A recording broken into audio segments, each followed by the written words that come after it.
Hey there, and welcome to the Guitar Tricks channel. My name is Anders, and I'll be your host today.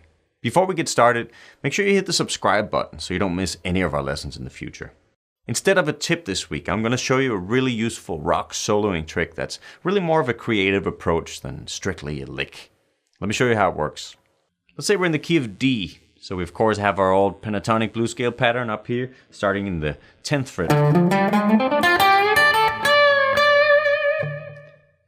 Now the idea is to grab the classic unison bend on the B and E string.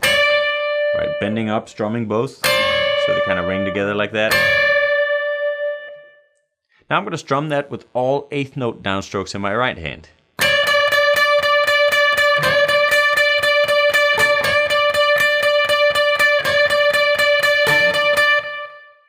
Now I'm going to repeat this bend and accent it with what I call the 3-3-2 grouping. 3 plus 3 plus 2 still equals 8, 8th notes, but it's a really catchy way to group them. 1, 2, 1, 2, 1, 2, 1, 2, 1, 2, 1, 2, 1, and 4, 1. Check it out within the lick.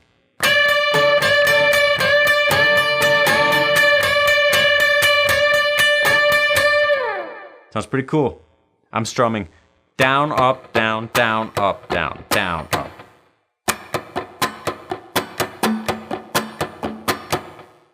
This works really well as a climax in a solo or as a recognizable theme if that's what you're going for. So the next level with this is to use more of a horizontal approach. Let's say we're in the key of G, so we have our old pattern right here.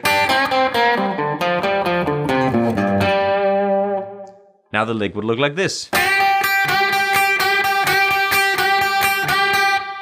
And of course you instantly remember that it's a lot trickier to bend down here closer to the nut. Now the goal from there is to find the notes of the pentatonic scale on the high E string and then bend them to them in the same way that we did with the root note. So the next one is the one we play with our pinky in the 6th fret. So apply the bend and the approach. Combine it with the previous one. It's a little bit of a workout for the bending fingers, but it sounds cool. The next one is the 8th fret. So apply the bend and combine it.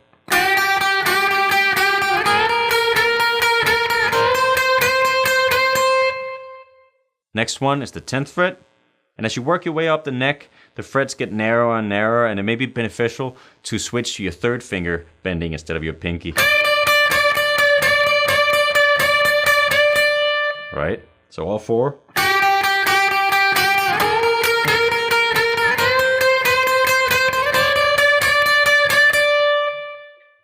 Next one is the 13th fret. And after that, we're up to the 15th fret, which is the octave up from the pattern we started in.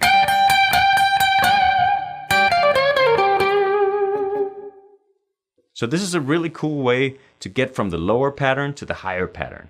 But you can also use it to play whole solos just with this approach. It's also a really cool way to build a climax within a guitar solo. And if you do it at the right spot in your solo, I guarantee you people will react very strongly to it.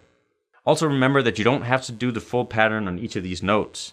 You could do 3, and then move, and do 3, and then do 2 here, and then start again. This is also a good idea to explore on the G and B string as well. So find the horizontal version of any scale on the B string and then bend up to the note from the G string.